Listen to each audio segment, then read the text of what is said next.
IT에 관한 이야기를 변화시켜 전달해드리는 이인북의 IT 트렌드를 읽답니다. 네, 안녕하세요. 이인북의 IT 트렌드를 읽다. 일상 속 IT 이야기 드리는 시간입니다. 네, 오늘의 첫 번째 이야기, 마이크로소프트의 팀즈 메타버스를 연결하다 소식입니다. 사실 요즘에 메타버스에 대한 이슈가 예전보다 더 많이 커진 것 같습니다. 그러다 보니까 많은 분들이 저한테도 동일한 질문을 하시긴 하는데, 저도 할 말이 많은데 이거는 나중에 다른 방송으로 엮어보도록 하고요. 우선 이야기부터 하죠. 10월 말에는 페이스북이 본격적으로 메타버스에 진입을 했죠. 그리고 회사명을 메타로 바꿨습니다. 이번엔 마이크로소프트가 우리도 한다. 사실 MS도 계속해서 만들고 있었어요. 마이크로소프트에는 홀로렌즈라는 게 있었죠. 페이스북에는 오큘러스가 있다고 한다면 이거를 통해서 VR이랑 AR을 넘어서서 XR, 확장현실이라는 걸 준비하고 있었습니다. 그런데 이번에 협업 툴인 팀즈 이거하고 XR 플랫폼의 메시 이 두 개를 결합한 미 팀즈용 메시를 공개한 겁니다. 그러니까 여러분들께서 슬랙이라든지 잔디라든지 이런 것과 똑같은 채팅창을 쓸 수 있고 화상회의도 할 수 있는 줌처럼 여기에 지금 증강현실, 가상현실 기능이 들어간 거라고 보시면 돼요. 뭐 이런 시도는 새로운 것들이죠. 근데 또 새롭지 않은 것 중에 하나가 줌에도 이미 뒤에 배경화면을 바꿀 수 있는 것들, 자기 얼굴에다가 뭐 예쁜 모양을 붙일 수 있는 증강현실들이 일부 들어가긴 했었습니다. 근데 여기에서 사람들한테 관심을 받은 건 뭐냐면요, 자신의 아바타로 들어갈 수가 있어요. 나의 아바타를 만들어서. 그래서 아바타가 대신 동작을 하게도 할 수가 있죠. 그게 특징입니다. 그럼 아바타가 손들게 하는 것들, 아바타가 웃게 만드는 것들, 이런 게 가능하니 뭔가 우리가 줌으로 강의를 할 때, 제가 특히 그러긴 한데 줌으로 강의하다 보면은 저 혼자 얼굴이 켜져 있고 나머지 분들 얼굴이 꺼져 있는 경우가 있어요. 이때 참 이거 답답하거든요. 이 부분들이 좀 해결이 될 수 있을 것 같습니다. 그럼 뭐냐? 여기서 지금 또 강조했었던 게 개인화된 아바타라는 거를 강조를 했어요. 이것도 메타의 주커버그 발표하고 좀 비슷해요. 아바타의 중요성을 강조를 했었죠. 그렇다면 우리가 이렇게 생각해야 할 것 같습니다. 메타라고 하는 거는 그 회사는 세상을 연결시키는 목표를 가지고 있어요. 그리고 이미 수많은 사람들을 페이스북이라든지 인스타그램을 통해서 연결시켰던 경험이라는 거를 가지고 있습니다. 자, 그런데 마이크로소프트의 이 메타버스 같은 경우에는 MS는 우리가 메타버스로 가기 위한 가장 중요한 요소 중에 하나라고 할 수 있는 클라우드, 연결성이라고 하는 것들을 직접적으로 보여줄 수가 있죠. 여기다가 회의에 초점을 맞출 수가 있습니다. 이거 같은 경우에 소셜에 초점을 맞추는 페이스북이랑 다른 거거든요. 이 두 개가 결코 다르지 않아요. 대척점에 있는 게 아니라 같은 메타버스를 향해서 가는데 개인적인 차원이냐 아니면 업무적인 차원이냐 이렇게 좀 나누어질 것 같습니다. 그래서 조금 더 현실성이 있는 걸로 보자라면은 메타버스 MS께 조금 더 현실성이 있을 것 같아요.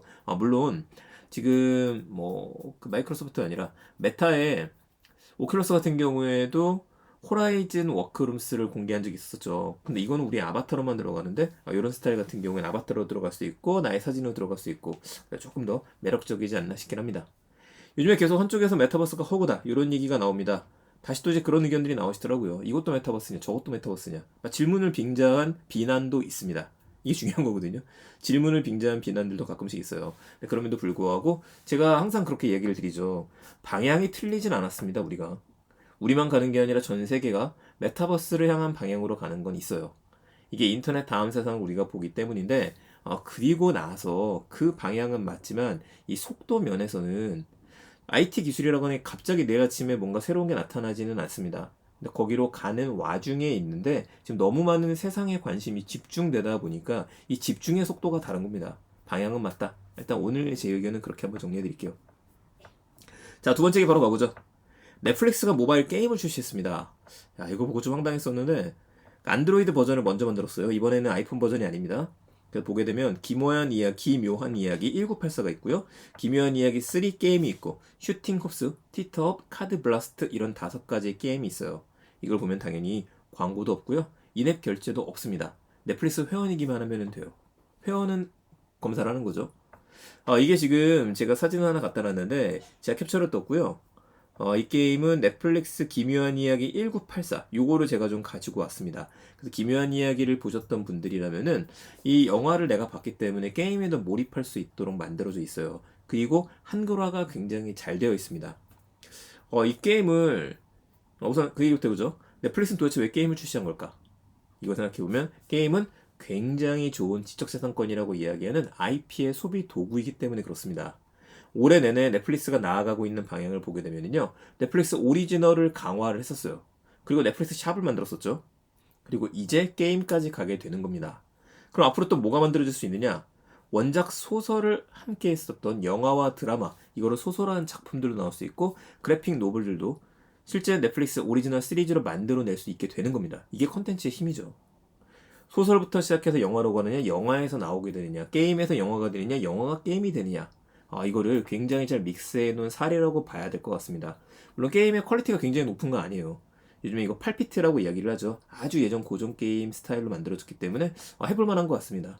제가 아침까지는 검색이 안 되는 거 아닌가? 안드로이드용 국내용에서도? 라고 생각했었는데 제가 확인을 지금 한번 해보니까 잘 들어가집니다. 그러니까 여러분들께서 넷플릭스를 업데이트 하시면 안 되고요. 넷플릭스 게임이라고 검색하시면 게임 리스트가 나올 거예요. 거기에서 확인해 보시면 됩니다. 한번 해보세요. 재밌습니다. 자, 또 보죠. 그 마이크로소프트에서 그 협업 툴도 하나 공개를 했어요, 이번에. 그 마이크로소프트 루프라고 이야기를 하는데 저는 이걸 노션 킬러라고 이름 붙이고 싶습니다. 자, 우선 이 루프는 루프 컴포넌트, 루프 페이지, 루프 워크스페이스 세 가지로 이루어져 있는데 워크플레이스의 구성 화면을 보면은 딱 쓰셨던 분들이라면 어라 이거 노션이네 라고 생각할 수밖에 없는 디자인으로 되어 있어요.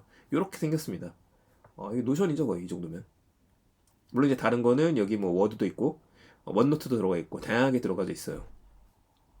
자, 차이점은 이렇게 루프에서 만든 다양한 노트들을 파워포인트나 엑셀들 다양한 오피스에 붙여 넣을 수 있다는 점인데 이건 뭐 당연한 일일 거고요.